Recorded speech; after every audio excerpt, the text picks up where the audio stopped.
Hello everyone, I hope you all are fine. Start करते हैं हमारी कॉमन सेक्शन सीरीज़ को। आज सीडीपी के लिए हमारा टॉपिक है एरिक्सन। एरिक्सन साइकोलॉजिस्ट हैं जिन्होंने दी एरिक्सन थ्योरी के नाम से भी फेमस है। जो इन्होंने ये थ्योरी दी, इसमें क्या है 8 स्टेजेस हैं, ठीक है। और किस चीज़ की, ह्यूमन लाइफ स्टेजेस भी बोलते हैं या साइको सोशल स्टेजेस भी इनको बोलते हैं। ट्रिक के साथ करेंगे, पहले एक बार देख लो इसमें क्या होता है। फर्स्ट में क्या आएगा, trust versus mistrust. Trust versus mistrust जो होता है, जन्म से लेके 1.5 साल तक बच्चे में ट्रस्ट, यानी कि वो हम पे विश्वास करेगा या नहीं करेगा, ऐसे लगा के आप चल सकते हो।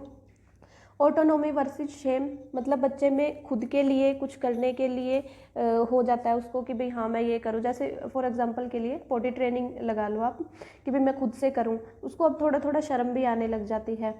ये सब आपको मतलब देखो, मैं आपको एंड में समझाऊंगी, एक बार बस वैसे देख लो। जो फर्स्ट 4 हैं उनको बोलते हैं इंटरपर्सनल, यानी कि फिजिकल से रिलेटेड, ठीक है। नेक्स्ट जो 4 आएंगी उनको बोलते हैं इंट्रापर्सनल। इंट्रापर्सनल होता है beyond physical. Beyond physical means जो हमें फिजिकली जो एक्टिविटीज बच्चे की दिखाई दे रही है उनसे परे जो वो सीखता है वो। सो थर्ड है initiative versus guilt, industry versus inferiority, identity versus confusion, intimacy versus isolation, productivity versus stagnation, integrity versus despair, ठीक है। तो एक बार देखते हैं अब इनकी ट्रिक। आई होप आपको ये समझ में आएगी। इसमें क्या है, मैं एक लड़का हूँ, आप अज्यूम कीजिए कि आप एक लड़के हैं और आप एक लड़के हैं। एक लड़की के साइको यानी कि माइंड को कैसे चेंज करूँगा, मैं बोल रहा हूँ एज अ बॉय कि देखो मैं कैसे एक लड़की के माइंड को चेंज करूँगा। एक क्या हो गया, एरिक्सन, ठीक है। एक से बन गया एरिक्सन। साइको उनकी थ्योरी है, माइंड की थ्योरी जो अभी मैंने बताया आपको, ठीक है। अब देखो मैं स्टार्टिंग में क्या करूँगा, मैं उस पर ट्रस्ट करूँगा, ठीक है, जिसकी वजह से मैं उसको नाम दूंगा मिस ट्रस्ट, ओके। मैं उस पर ट्रस्ट करूँगा जिसकी वजह से मैं उसको नाम दूंगा मिस ट्रस्ट।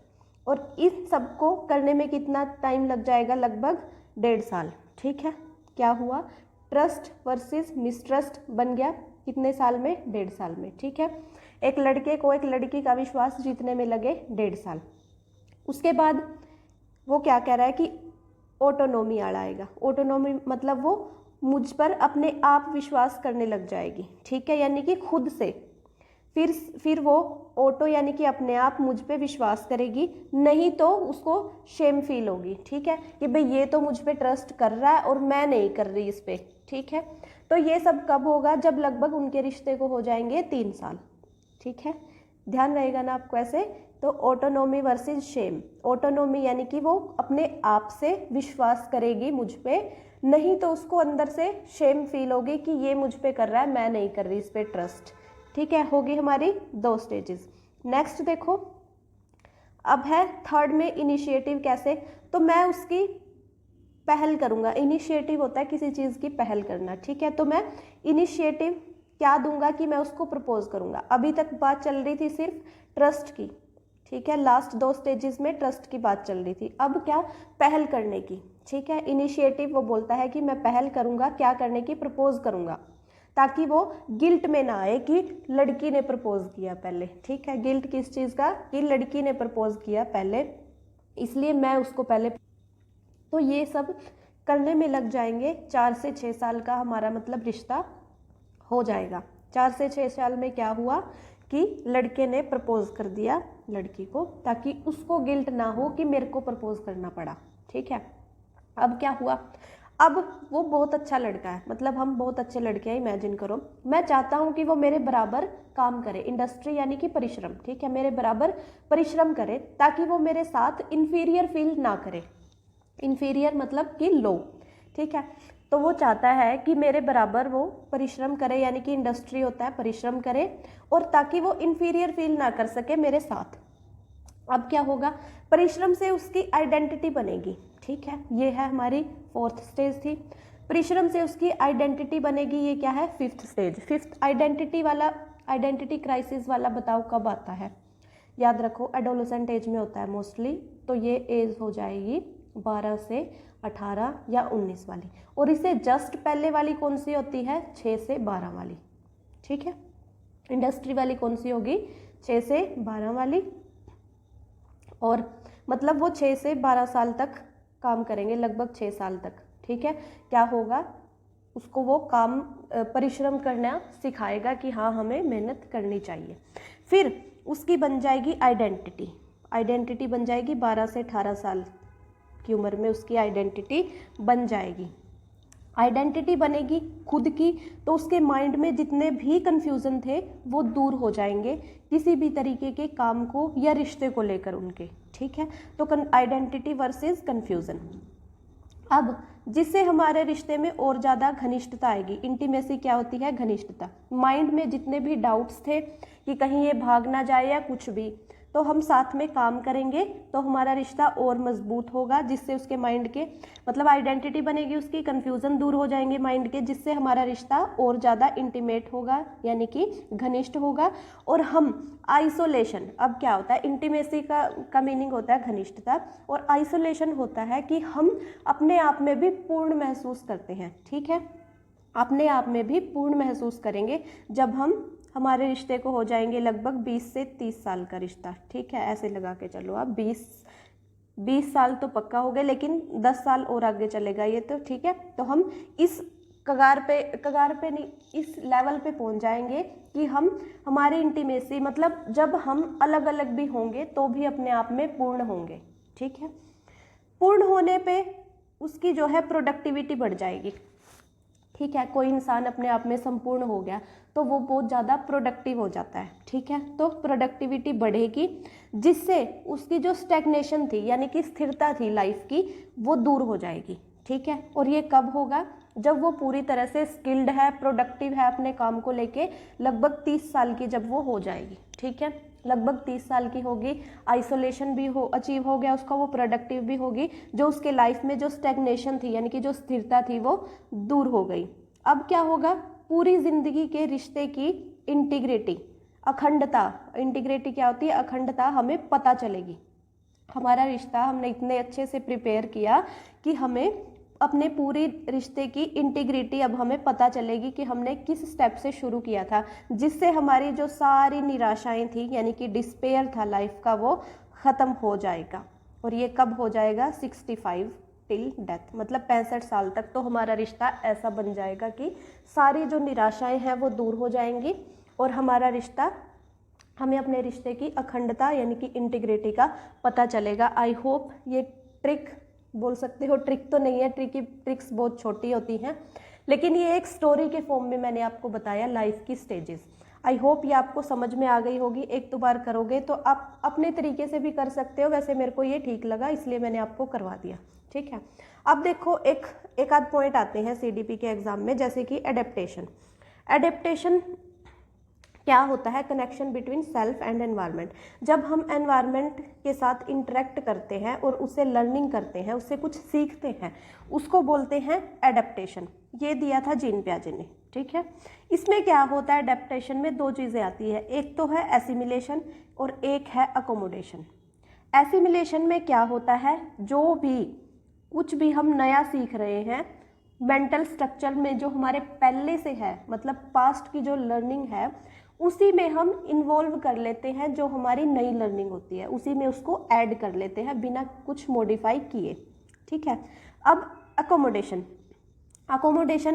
यहाँ से आप निकाल लो, देखो मोडेशन यानी कि मॉडिफिकेशन, ऐसे याद रखोगे, मोडेशन यानी कि मॉडिफिकेशन। तो इसमें क्या होगा, जो पास्ट नॉलेज होगी और जब नई नॉलेज होगी तो उन दोनों की जब इंटरेक्शन होगी तो पास्ट नॉलेज में मॉडिफिकेशन आएगी, ठीक है। मतलब पास्ट जो नॉलेज थी उसमें कुछ चेंज आएगा, ठीक है, मॉडिफिकेशन होके तब हम उसको एक्सेप्ट करेंगे माइंड में।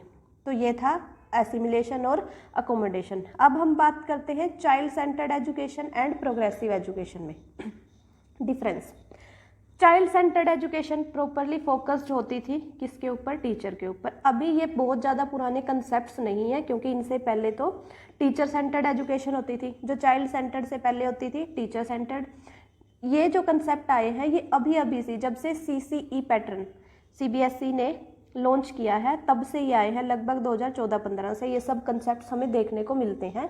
उससे पहले ये अप्लाई हो चुके थे थोड़े थोड़े स्कूल्स में, लेकिन पूरी तरीके से नहीं इन पे बात होती थी। ठीक है, अप्लाई तो हो चुके थे नेचुरल, क्योंकि अपने आप भी इवैल्यूएशन करना, उनमें चेंजेस लाना करिकुलम वगैरह में, तो ये नेचुरल प्रोसेस है एक तरीके से। ठीक है, लेकिन उनके ऊपर प्रॉपरली बात हुई तब ये हमारे सामने आए। ठीक है, देखो चाइल्ड सेंटर्ड एजुकेशन और प्रोग्रेसिव एजुकेशन में क्या है।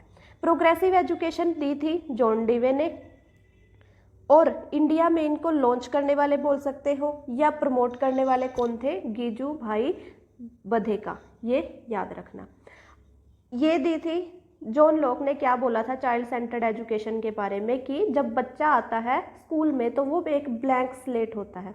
ब्लैंक स्लेट को टेबुला रासा भी बोलते हैं, ये यहाँ से इरेज हो गया मेरे से, TABULA, टेबुला रासा। ठीक है, तो ब्लैंक स्लेट यानी कि खाली स्लेट होता है और उस पर हम लिखते हैं, कहने का मतलब है उस पर हम लिखता है, उस पर एक टीचर लिखता है। चाइल्ड सेंटर्ड में क्या था, फोकस किया जाता था साइकोलॉजी ऑफ चाइल्ड के ऊपर।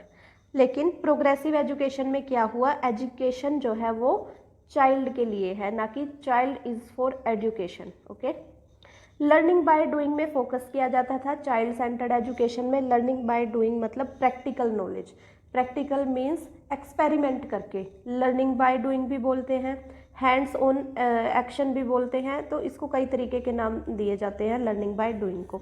इसी को बोलते हैं प्रैक्टिकल और इसी को बोलते हैं एक्सपेरिमेंटेशन करना। प्रोग्रेसिव में क्या था कि बच्चों को एक साथ जोड़ के, जैसे कि ग्रुप डिस्कशन हो सकता है, ठीक है, ग्रुप में स्टडीज़ कराना, उनको साथ लेके चलना। ठीक है, सभी बच्चों को साथ लेके चलना। प्रोग्रेसिव में क्या था, सभी को साथ लेके चलना। अब चाइल्ड सेंटर्ड में क्या था कि करिकुलम जो था वो बच्चों के अकॉर्डिंग होता था, लेकिन प्रोग्रेसिव में क्या कि उनकी प्रोग्रेस के ऊपर काम किया जाता था, ना कि उनके अकॉर्डिंग। ओके, अब चाइल्ड सेंटर्ड में टीचिंग जो थी वो दो तरीके की होती थी, डायग्नोस्टिक एंड रेमेडियल। ये इंपॉर्टेंट है, डायग्नोस्टिक टीचिंग क्या होता है और रेमेडियल टीचिंग मैं आपको बताती हूँ।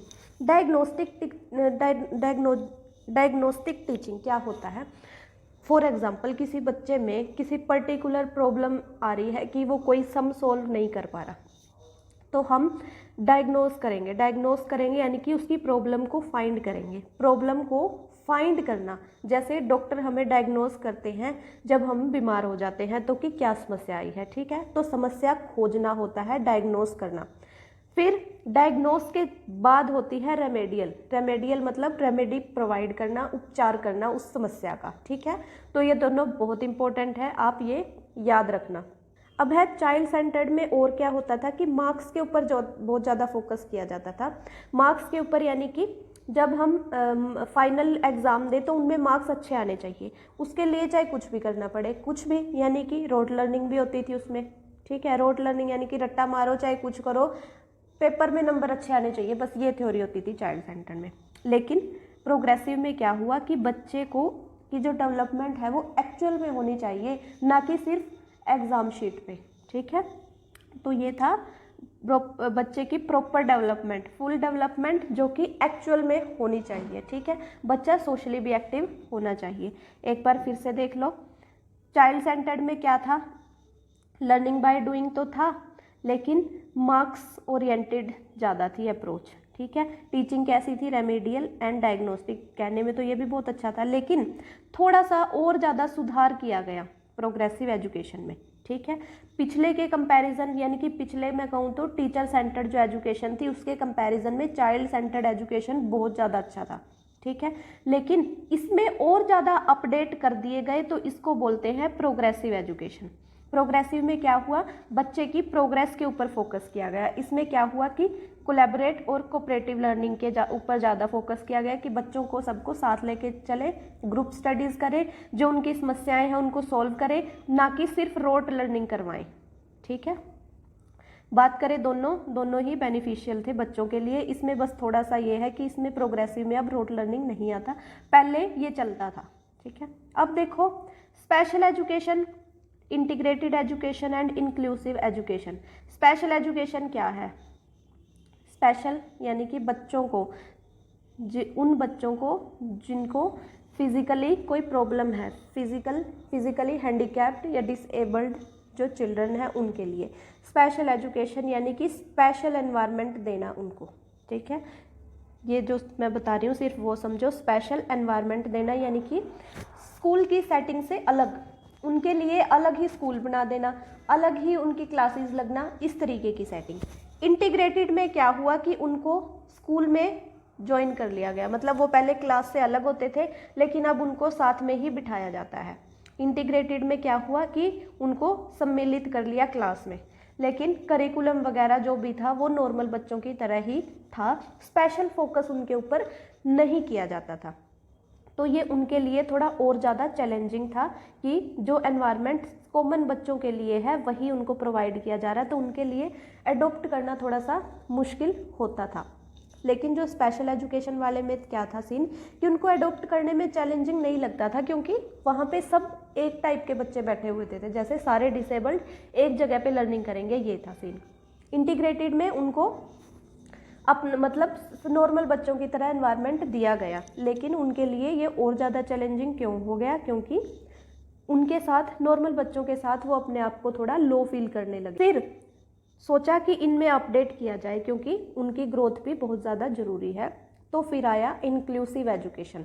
इंक्लूसिव एजुकेशन में क्या हुआ कि उनके जो चैलेंजेस आ रहे थे उनकी लाइफ में, डिसेबल्ड बच्चों की लाइफ में जो चैलेंजेस थे उनको दूर किया गया। जैसे कि उनको अलग से फैसिलिटीज़ क्या प्रोवाइड की गई नॉर्मल स्कूल में, स्कूल सबका अब सेम रहेगा, क्लास सबकी सेम रहेगी, लेकिन चैलेंज्ड बच्चों के लिए कुछ स्पेशल मतलब टेक्निक्स आप बोल सकते हो, स्पेशल टेक्निक्स यूज़ की गई क्लास में पढ़ाने के लिए, ठीक है। जैसे कि किसी बच्चे को दिखाई कम देता है तो उसको स्टार्टिंग वाले बेंचेस पे बिठा देना, ठीक है, इस टाइप के जो चीज़ें हैं।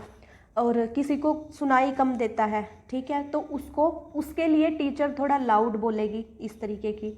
अब किसी बच्चे को सीढ़ियाँ चढ़ने में दिक्कत है, सपोज करो उसकी टांग में कोई प्रॉब्लम है तो वो सीढ़ियाँ नहीं चढ़ सकता, ठीक है, तो उसके लिए जो व्हील चेयर पे रैंप वाली फैसिलिटी प्रोवाइड करना, ठीक है, इस तरीके का एनवायरनमेंट होता है इंक्लूसिव एजुकेशन में, ठीक है। उनको प्रॉपरली इंक्लूड किया जाता है, मतलब कोई भी ऐसा पॉइंट ना रहे जिससे उनको लो फील हो, ठीक है।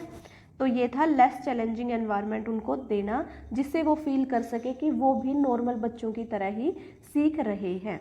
ये क्या फॉलो करता है, एजुकेशन फॉर ऑल। तो ये था, मैंने आपको बता दिया, ये आप खुद से पढ़ सकते हो। वैसे जो मेन पॉइंट्स हैं मैंने आपको बता दिए क्या डिफरेंस है इन तीनों में। अब देखो आगे इंग्लिश के लिए। इंग्लिश में इनको बोलते हैं डिटरमाइनर्स। ये एग्जाम में आते हैं, इसलिए छोटे छोटे पॉइंट्स हैं 2-4 वो कर लो। Little, a little, the little, few, a few, the few, इनमें डिफरेंस देखो क्या। पहले बात तो ये लिटिल, लिटिल होता है अनकाउंटेबल के लिए, ठीक है, अनकाउंटेबल के लिए, लेकिन फ्यू होता है काउंटेबल के लिए, जिसको गिना जा सके। अब ये देखो कि अ लिटिल, एक second, little, little and few में, लिटिल एंड फ्यू में क्या डिफरेंस, लिटिल एंड फ्यू देखो ये दोनों तो यूज़ होते हैं, मतलब बिना किसी आर्टिकल के जो यूज़ होंगे तो वो उनका क्या मतलब है, नो नथिंग, मतलब कि कुछ भी नहीं है, बस जब कुछ भी नहीं है उस कंडीशन में यूज़ करते हैं लिटिल या फ्यू को। अब इनके साथ लग गया ए लग गया तो अ, मतलब अ लग गया इनके साथ, अ लिटिल, अ फ्यू, तो क्या आएगा, थोड़ा सा, ठीक है, अ लग गया तो थोड़ा सा पुश हुए। द लग गया, द का मतलब देखो, द सुपरलेटिव डिग्री के आगे लगता है, आपको पता है, मतलब द बेस्ट, इस तरीके से लगता है ना। तो इसमें आ जाता है जितना भी है सारा, the little, the best, best वाला एग्जाम्पल मेरे को सबसे अच्छा लगता है देने के लिए, द बेस्ट, ठीक है। तो द लग गया तो मतलब जितना भी था वो सारा ही आ गया। इसके एग्जाम्पल देखो अब, I can't drive my car because it has little petrol. मैं अपनी कार ड्राइव नहीं कर सकता क्योंकि इसमें बिकॉज इट, यहाँ पे इट आएगा, because it has little petrol, मतलब बिल्कुल ही ना के बराबर है, जिसमें चल ही नहीं सकती गाड़ी, ठीक है। My car consumed the little it had, मतलब मेरी कार कंज्यूम करती है पेट्रोल, जितना भी होता है इसके पास वो सारा ही कर जाती है। जितना भी मतलब द लिटल, जितना भी है वो सारा ही कर जाती है, जितना डालो सारा पी जाती है, कहने का ये मतलब है। अब है देखो अ में, I can drive my car because it has a little petrol. मैं ड्राइव कर सकता हूँ क्योंकि इसमें थोड़ा सा मतलब अभी बचा हुआ है कि जिससे मैं ड्राइव तो एटलीस्ट कर ही सकता हूँ, ठीक है, ये कंडीशन होती है। अब और देख लो इसके एग्जांपल्स, जैसे ये मैंने दोबारा फिर से यहाँ पे बताया हुआ है, देखो लिटल में नियरली नथिंग, बिल्कुल भी कुछ नहीं होता, ठीक है। अ लिटल में होता है थोड़ा सा, लेकिन उसमें काम नहीं चलेगा। द लिटल होता है जितना भी है सारा यही है बस, ठीक है, कम है ज़्यादा है जो भी है। अ फ्यू वाले का एग्जांपल देख लो, आई हैव फ्यू बुक्स, मेरे पास कुछ किताबें, मतलब बिल्कुल ना के बराबर किताबें हैं। I have few books, I have a few books मतलब थोड़ी सी हैं, ठीक है। I have the few books you can borrow, मतलब मेरे पास जितनी भी हैं वो सारी तुम बोरो कर सकते हो, है तो थोड़ी लेकिन जितनी भी हैं, ठीक है, ये sense. I have few pages, ये सेम वही एग्जांपल दिए गए हैं आगे फ्यू का और इनका, ठीक है। तो जैसे बुक्स के लिए ये बताया गया, बुक्स क्या है, काउंटेबल है तो फ्यू आएगा। और मिल्क जो है देखो यहाँ पे लिक्विड है तो इसको गिन तो नहीं ना सकते हम, दूध को माप सकते हैं तो क्या आएगा, मापने वाली चीज़ के लिए आ जाएगा लिटिल। आगे देखो ओल्डर, एल्डर एंड एल्डर्स में डिफरेंस। एल्डर में, एल्डर और ओल्डर में देखो पहले क्या कब आता है ये, राज इज माई एल्डर ब्रदर, मतलब जबकि ब्लड रिलेशन की बात हो रही है, ठीक है, ब्लड रिलेशन की बात हो रही है तो हम बड़े के लिए एल्डर यूज करेंगे, लेकिन जब नॉर्मली कंपैरिजन किया जा रहा है किसी और के बीच तो हम ओल्डर यूज करेंगे, ये बात ध्यान रखना। Raj is my elder brother, Raj is older than Mohan, Mohan अब कोई फ्रेंड हो सकता है, ठीक है। अब राज ओबेज हिज एल्डर्स, मतलब बड़ों का आदर करता है, ये तो एल्डर्स नॉर्मली लग गया, हमें पता ही है तो बड़ों के लिए यूज हो रहा है। अब है फर्दर एंड फार्थर, फार्थर होता है फार से निकला हुआ, फार्थर यानी कि डिस्टेंस के लिए, फर्दर होता है आगे, ठीक है। अब है late, later, latter, latest and lately, ये देखो इनमें लेट का मतलब होता है देरी, ठीक है, लेट का मतलब होता है देरी। आई केम लेट, मैं लेट आया, ठीक है। लेटर होता है थोड़ी सी बाद, ठीक है, लेटर यानी कि बाद में। राज कम लेटर देन मोहन, उसके बाद, मतलब कंपैरिजन वाली फॉर्म में। ई आर जब लग जाता है मोस्टली कंपैरिजन वाली फॉर्म होती है, ठीक है। अब है लाटर, लाटर यानी कि बाद वाला। राज हैज़ कम लेटली, ये तो है एडवर्ब।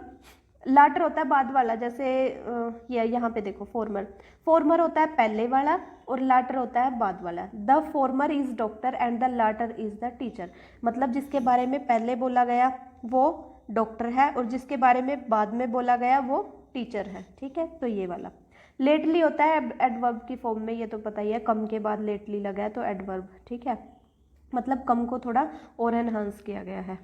लेटेस्ट होता है बिल्कुल फ्रेश, लेटेस्ट क्या है, बिल्कुल फ्रेश, और ये क्या है, सुपरलेटिव डिग्री। सुपरलेटिव यानी कि सबसे ज़्यादा जब कंपैरिजन किया जाता है तो द लेटेस्ट। सुपरलेटिव डिग्री की मैं आपको एक पहचान बता दूं, इसके आगे हमेशा आपको द लगा मिलेगा, ठीक है। द बेस्ट इसका एग्जाम्पल है, गुड, बेटर हो गया कंपैरेटिव, और बेस्ट हो गया सुपरलेटिव डिग्री, ठीक है। अब देखो ऑल एंड होल में डिफरेंस। ऑल होता है अनकाउंटेबल या प्लूरल में, होल होता है मोस्टली काउंटेबल। माई सन ड्रैंक ऑल मिल्क, मेरे लड़के ने सारा दूध पी लिया। काउंटेबल, अनकाउंटेबल, मिल्क क्या है, अनकाउंटेबल, इसलिए all drink. My daughter drank the whole glass of milk, ये क्या होता है, होल। काउंटेबल अनकाउंटेबल का सीन छोड़ो, इसमें क्या है, जब हम ग्लास गिन सकते हैं, मतलब किसी कंटेनर के अंदर डली हुई है कोई चीज़, ठीक है, या उसका कोई मतलब उसकी कोई मेजरमेंट लगा लो आप, या फिर ऐसे बोल सकते हैं कोई किसी पर्टिकुलर शेप में है, ठीक है, पर्टिकुलर शेप में है तो उसके लिए होल यूज़ होगा। होल मतलब पूरी की पूरी, इस तरीके से। लेकिन जब नॉर्मली यूज़ हो रही है तो हो जाएगा ऑल। बस ये याद रखना थोड़ा सा कि काउंटेबल प्लूरल में होगा, अनकाउंटेबल होगा तो ऑल आएगा, बाकी आ जाएगा होल। अब है अदर एंड अनदर में। अदर क्या होता है, दो हैं उनमें से एक की बात हो रही है, मतलब एक के अलावा दूसरे की बात हो रही है। अनदर होता है एडिशनल वन, ठीक है। Please call me, call the other student who is with you, जो तुम्हारे साथ है उसमें से, मतलब जो तुम्हारे साथ है उनमें से जो दूसरा है उसको बुलाओ। Please call the other student who is with you, जो तुम्हारे साथ दूसरा है कोई स्टूडेंट उसको बुलाओ, मतलब तुम नहीं, तुम्हारे अलावा, कहने का मतलब ये है। अनदर में there is another boy who wants to meet you, मतलब कोई सामने खड़ा है, उसमें उनको कह रहे हैं, एक दो लड़के सामने खड़े हैं, कह रहे कि इनमें से कोई नहीं है, ये नहीं है, वो कोई और ही लड़का था जो तुमसे बात कर, मतलब पता नहीं है, दो थे। जैसे यहाँ पे जो खड़े हैं किसी और की बात हो रही है, किसी और की, एडिशनल वन, मतलब वो यहाँ पे प्रेजेंट है नहीं है, उसका कोई मैटर नहीं है, ठीक है। अब है सम और एनी। सम और एनी का मैं बताऊं, सम लगता है काउंटेबल के लिए, ये बात छोटी सी आप ध्यान रखना। सम लगता है मोस्टली केसेस काउंटेबल के लिए और एनी लगता है अनकाउंटेबल के लिए, ठीक है। लेकिन ये नेगेटिव पॉजिटिव सेंस में भी यूज़ हो जाएंगे, लेकिन आप उनको एग्जांपल से इजीली पहचान लोगे, आपको ये रूल्स वगैरह याद करने की जरूरत नहीं है। देखो एग्जाम्पल देखो, आई शैल but some, I shell boat आएगा यहाँ पे, ठीक है, इसको आप छोड़ दो। मतलब सिंपली बुक्स, यहाँ से सिर्फ ये देखो एग्जाम्पल, ये थोड़ा गलत लिखा गया। बुक्स क्या है, काउंटेबल है, ठीक है, तो हम गिन सकते हैं, उसके लिए आ जाएगा सम। हम यहाँ पे ऐसे तो नहीं लिखेंगे any book, any books, any books आएगा नेगेटिव सेंस में, ठीक है, कि मेरे पास कोई बुक नहीं है, तो any book. They have purchased some fruits, they have purchased some fruits, कुछ फ्रूट्स खरीद लिए, उन्होंने कुछ फ्रूट्स खरीद लिए। तो अब मैं क्या कह रही हूँ आपको, ये आपको सेंटेंस के अकॉर्डिंग भी पता लग जाएगा कि कैसे लगाना है। अब है some milk, request, will you give me some milk, क्या तुम मुझे थोड़ा सा दूध, यहाँ पे हम ऐसे कहेंगे एनी मिल्क, नहीं कह सकते ना, एनी मिल्क नहीं बोल सकते, तो सम रुपीज़ बोल सकते हैं। एनी रुपी नेगेटिव सेंस में बोलेंगे कि मेरे पास तो कुछ भी पैसे नहीं है। I don't have any pen, मेरे पास कोई भी पेन नहीं है, ठीक है, तो एनी आ गया नेगेटिव सेंस में। He has not purchased any fruit, उन्होंने कोई भी फ्रूट नहीं खरीदा। हैव यू एनी नोवेल, तुम्हारे पास क्या कोई नोवेल है, तो इंटेरोगेटिव में। Did any one come here, क्या कोई यहाँ पे आया है, तो नेगेटिव एंड इंटेरोगेटिव में आएगा एनी और बाकी में आ जाएगा सम, ये याद रख लो ऐसे, ठीक है। अब है मच मैनी। मच मैनी होता है काउंटेबल के लिए, यानी कि क्वांटिटी, सॉरी एक सेकेंड, मैनी होता है नंबर के लिए, काउंटेबल के लिए, ठीक है। मच होता है क्वांटिटी के लिए, मच होता है क्वांटिटी के लिए। एग्जांपल देखो, I have many cars, cars को हम गिन सकते हैं। I have not much patience, मतलब पेशेंस नहीं है मेरे पास, इतनी ज़्यादा सहन शक्ति नहीं है, तो इसको गिन नहीं सकते। She have much money, she have much money, देखो हम मनी है, मनी को हम गिन नहीं सकते, हम करेंसी को गिन सकते हैं, हम नोट गिन सकते हैं, ये बात ध्यान रखना, ठीक है, तो इसलिए इसके साथ आया है much. I have many friends, friends को गिन सकते हैं तो मैनी। व्हेन वी जॉइन, अब थोड़े से एक आध रूल है ये, जब हम दो और उससे ज़्यादा एडजेक्टिव को ज्वाइन करते हैं तो एंड से जोड़ेंगे, ठीक है। एडजेक्टिव क्या होता है, जब किसी की क्वालिटी बताई जाती है, ठीक है, तो उनकी जो डिग्री होगी वो सेम होनी चाहिए। Ram is wiser and stronger than Shyam. अब देखो यहाँ पे ये चीज़ देखो, इसमें क्या है कि राम और श्याम के बीच में कंपैरिजन किया गया है, ठीक है, कंपैरिजन है, उस कंपैरिजन को एंड से, अगर वो दो एडजेक्टिव है तो एंड जुड़ जाएगा बीच में, वो होगा ही, नॉर्मल बात है। लेकिन जो इनकी डिग्री है, कंपैरिजन की डिग्री, वो भी सेम होनी चाहिए। जैसे कि वाइजर क्या है, कंपैरेटिव डिग्री, और स्ट्रोंगर ये भी क्या है, कंपैरेटिव डिग्री, ठीक है। और इनकी सुपरलेटिव क्या आएगी, स्ट्रोंगेस्ट, और इसकी वाइजेस्ट भी आ जाती है, तो ये वाइजेस्ट, वाइज होता है वैसे मोस्टली केसेस में wise, not wise and stronger, मतलब बस यही बोला गया इसमें कि जो भी डिग्री आएगी वो सेम होनी चाहिए, लेकिन उसका भी एक लेवल होता है, ठीक है। द बेस्ट आए तो कंपैरिजन किससे, द बेस्ट मतलब सभी में से होता है वो तो, ठीक है, सब में से, जैसे पूरी क्लास में से बेस्ट है कौन, रोहन, इस तरीके से।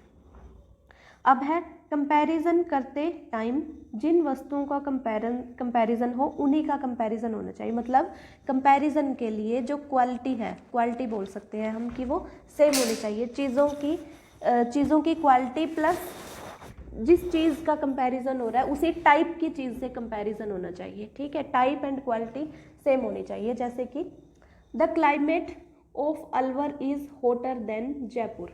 ठीक है, तो ये क्या है, गलत है।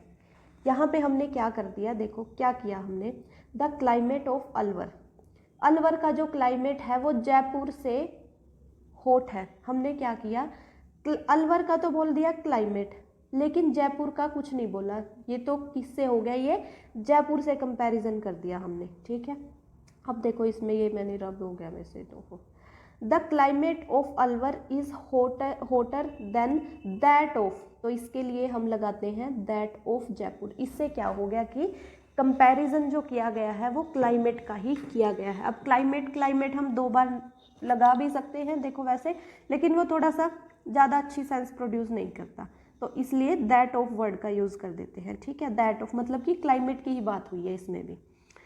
नेक्स्ट है to describe anything something sequence, जैसे साइज, शेप, ये सब। I have a big circular black leather bag, ये कुछ नहीं, शेप वगैरह के लिए कंपैरिजन के लिए बात हो रही है। ठीक है, तो अब देखो हिंदी के लिए भाई, हिंदी का है तत्सम तद्भव के लिए जो शॉर्टेस्ट हो सकता है वो मैंने आपको बता रही हूँ। तत्सम तद्भव में से सिर्फ पहचानने की ट्रिक कर लो आप, बाकी जो हम प्रीवियस ईयर करेंगे उनमें से आपका हो जाएगा। इतना कुछ ग्रामर में डिटेल में नहीं आएगा, आप लगा के चलो 15 नंबर की हिंदी आती है तो 15 में से 7-8 की आपकी ग्रामर, उसमें पर्यायवाची विलोम शब्द ये भी इंक्लूड हैं, और लगभग 7 नंबर की आपकी पेडागोजी आ जाएगी। ठीक है, तो तत्सम वर्ड कौन से होते हैं कि जो संस्कृत से सेम होते हैं। तत्सम, सम आता है ना इसमें, यानी कि सेम। सेम किससे, संस्कृत से, से संस्कृत, से सेम, से सम।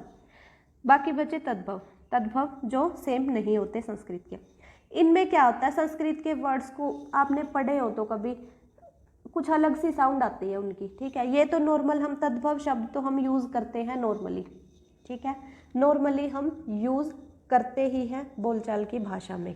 ठीक है, तो वो होते हैं तद्भव, और जिनको हम नॉर्मली यूज़ नहीं करते मैक्सिमम वही होते हैं। ठीक है, अब देखो जो तत्सम में श होगा वो ख में चेंज हो जाएगा। ठीक है, ख में चेंज हो जाएगा, जैसे कि लक्ष्मण से बन जाएगा लखन, व ब में चेंज हो जाएगा, स में चेंज हो जाएगा, श और त में चेंज हो जाएगा। ठीक है, इन सब के आप एग्जांपल्स देखोगे तो ज़्यादा अच्छे से क्लियर हो जाएगा। मैंने एक आध के एग्जांपल दे भी दिए। बिंदी और ये विसर्ग जो है ये हमेशा चंद्र बिंदु में चेंज होंगे, बस तद्भव से तत्सम से तद्भव में जब चेंज होंगे। एग्जाम्पल, दंत लिखते हैं हम संस्कृत में, दांत होता है हिंदी में। ठीक है, आधा रह आपको दिखाई दे कभी भी, जैसे संस्कृत में है आधा रह दिखाई, तो इसको ऐसे ध्यान रख लो कि आधा रह जहाँ पे भी दिखाई दे तो वो क्या है, तत्सम शब्द, जैसे कि अमृत हो गया। अब है ण, जैसे कि ण को किस में चेंज करते हैं, न में, जैसे हम नॉर्मली बोलते हैं बनिया, बनिया, लेकिन संस्कृत में क्या होता है, वाणिक। जैसे व का बन गया ब, यहाँ पे पीछे करवाया था ना, व का बन गया ब। ठीक है, श का बन जाता है छ, यानी कि षष्ठ से बन गया छठ। य का बन जाता है ज, य से युग, ज से जुग। ठीक है, तो य का बन जाएगा ज। ये थोड़े से शब्द हैं, आप देख लो तो इनमें आप इजीली डिफ्रेंशिएट कर पाओगे चेंज करने में कि कौन सा उसका एग्जाम्पल है तत्सम तद्भव का। ठीक है, तो ये थे हमारे, आज हमने हिंदी का टॉपिक किया, CDP का किया, इंग्लिश का किया। आई होप आपको पसंद आया होगा। पसंद आए तो please like, share and subscribe. Thank you so much.